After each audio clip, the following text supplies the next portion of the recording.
नमस्कार, हमारे YouTube channel Kaushik classes में आपका स्वागत है। आज हम कक्षा 12वीं के पद भाग के महत्वपूर्ण प्रश्न उत्तर लेकर आए हैं, तो उनके बारे में आज हम आपको समझाएंगे। तो चलिए हम शुरू करते हैं। प्रश्न नंबर 1, गोपियों को उद्धव का योग संदेश किसके समान लग रहा था? तो आप इसमें उत्तर लिख सकते हैं कि गोपियों को उद्धव का जो योग संदेश है कड़वी ककड़ी के समान लग रहा था, क्योंकि उद्धव के द्वारा जो योग संदेश सुनाया गया था वो उन्हें अच्छा नहीं लगा, और क्योंकि उनसे कहा गया था कि आप निर्गुण निराकार ईश्वर की भक्ति करना, तो वो उन्हें पसंद नहीं आ रहा था। तो इस तरह से आप इसमें उत्तर लिख सकते हैं। इसके बाद है आपका प्रश्न 2 कि गोपियों के लिए श्री कृष्ण की स्मृति दिलाने वाली सभी वस्तुएं संतापदायक कैसे बन गई? तो आप इसमें उत्तर लिख सकते हैं, क्योंकि किस तरह से जब श्री कृष्ण यहाँ से चले जाते हैं और वहाँ पर जो कुंजों की लताएं हैं वो जो वहाँ पर रहते थे तो अति शीतल लगती थी, लेकिन वो उनके जाने के बाद कैसी हो गई हैं, बेकार हो गए हैं, लताएं आग की लपटें जैसी लगने लग गई हैं। इसी तरह से पक्षी का आप जिक्र कर सकते हैं, कमल का जिक्र कर सकते हैं इसमें आप। तो इस तरह से आप पूरा उसका उदाहरण दे सकते हैं। फिर है आपका प्रश्न 3 कि हमारे हरी हारिल की लकड़ी पद में सूरदास जी ने श्री कृष्ण को हारिल की लकड़ी के समान क्यों बताया है? तो इसमें आप बता सकते हैं कि गोपियाँ श्री कृष्ण से बहुत अधिक प्रेम करती थी और साथ ही उनकी भक्ति करती थी, उनको मन वचन तथा क्रम से श्री कृष्ण को अपना सर्वस्व मानती थी।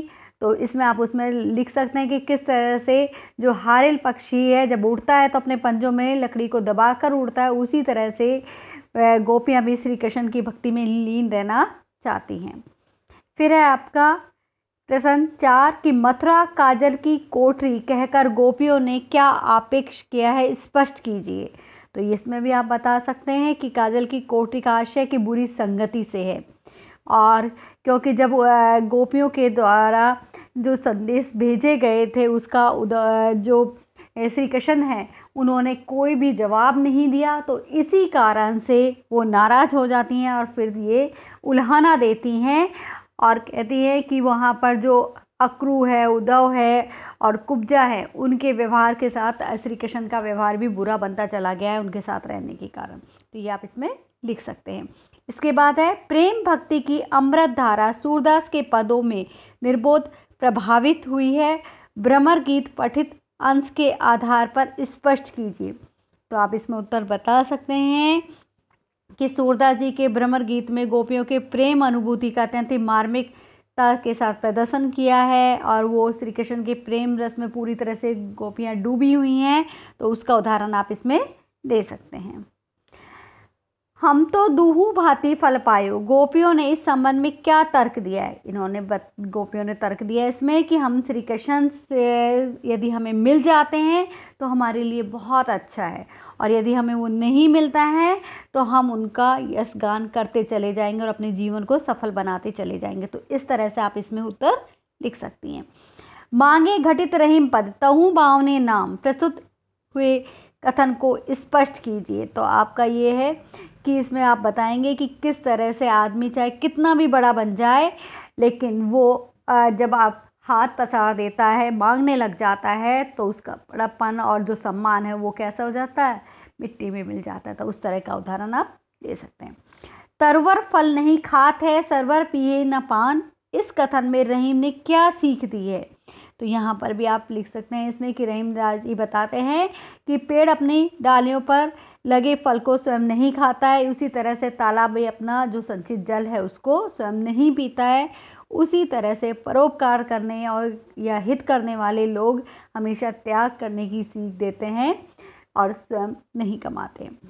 इसके बाद है आपका प्रश्न 9 कि काज परे कछु और है, काज सरे कछु और, कवि रहीम ने इससे कैसे लोगों की ओर संकेत किया है? तो आप इसमें भी बहुत इजी है ये, आप इसका उत्तर दे सकते हैं कि कवि रहीम ने स्वार्थी लोगों की ओर संकेत किया है कि जब काम होता है तो उनका व्यवहार कुछ और हो जाता है, और जब काम उनका निकल जाता है तो उनका व्यवहार कुछ और हो जाता है। तो इस तरह से आप दूल्हे का भी दे सकते हैं कि जब सिर पर सेहरा बांधते हैं तो, और जब वो कार्य खत्म हो जाता है, फेरे खत्म हो जाते हैं, तो वो नदी में समर्पित कर दिया जाता है।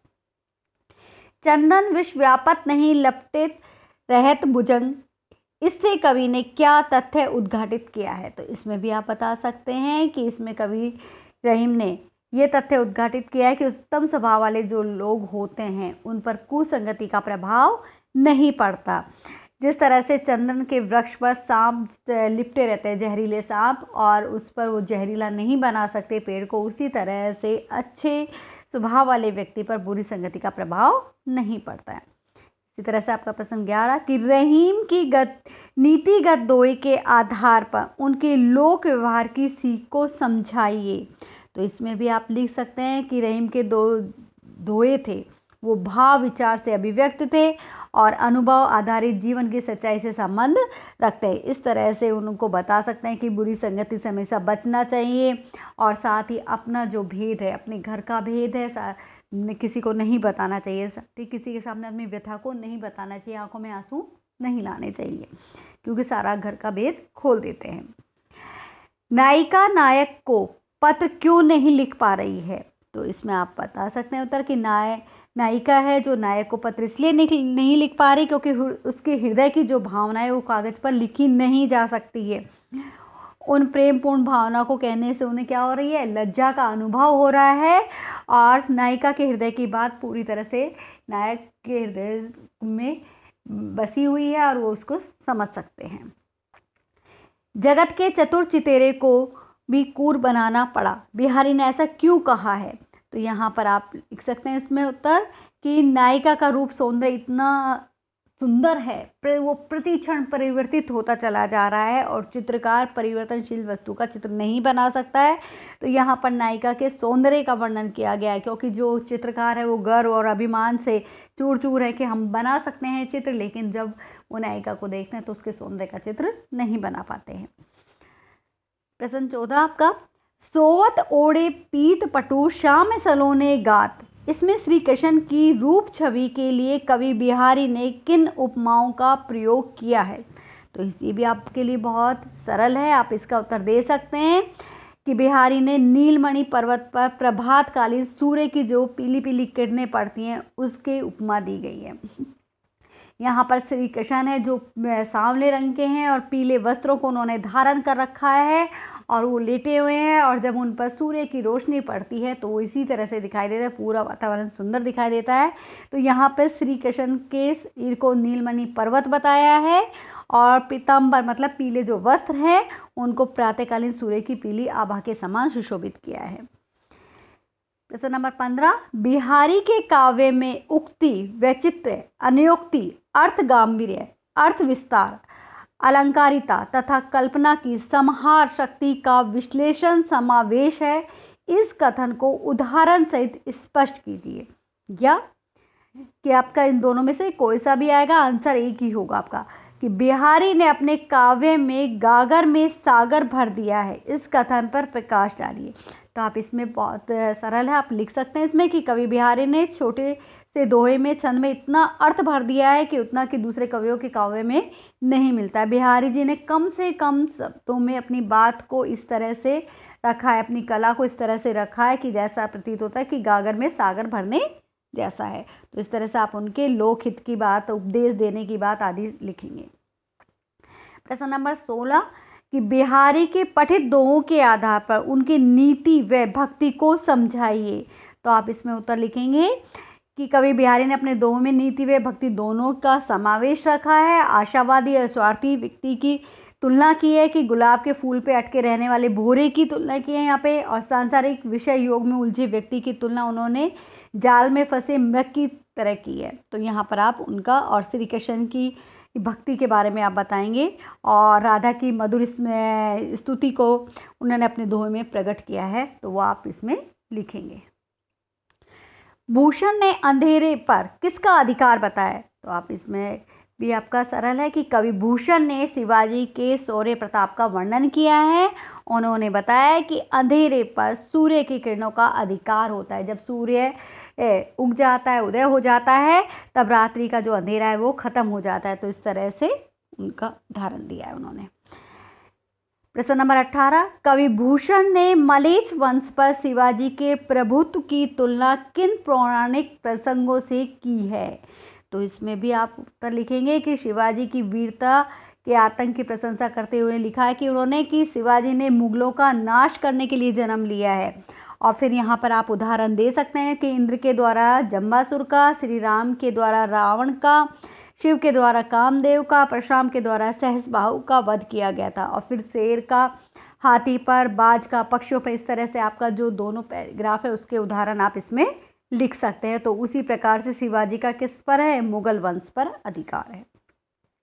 प्रश्न नंबर 19 में औरंगजेब के दरबार में शिवाजी क्रोधित क्यों हुए थे? कारण बताइए। तो आप इसमें भी उत्तर लिखेंगे कि औरंगजेब ने शिवाजी की वीरता का अपमान किया था और 6000 जो साधारण राजा हैं उनके साथ उन्हें खड़ा कर दिया। तो इस कारण से शिवाजी को क्रोध आ गया और उन्हें, क्योंकि ये सही नहीं लग रहा था, उनका अपमान हो रहा था, तो उसके बारे में आप लिखेंगे। और क्रोध आ गया था और उनके क्रोध को देखकर औरंगजेब का मुंह काला पड़ गया था और सैनिकों का मुंह पीला पड़ गया। तो इस तरह से आप लिखेंगे।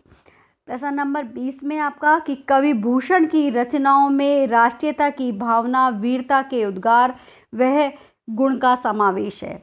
इस कथन की व्याख्या वीर रस के कवि भूषण अध्याय के आधार पर कीजिए।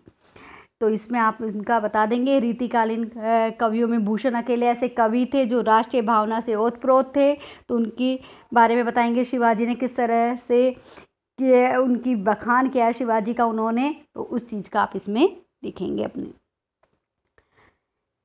भूषण की संकलित कविताओं में क्या संदेश व्यक्त हुआ है? तो इसमें भी आप यही बताएंगे। कवि भूषण की संकलित कविताओं में शिवाजी को लक्ष्य कर मातृभूमि व स्वधर्म रक्षा को लेकर वीरता के पूर्ण उद्गार व्यक्त किए।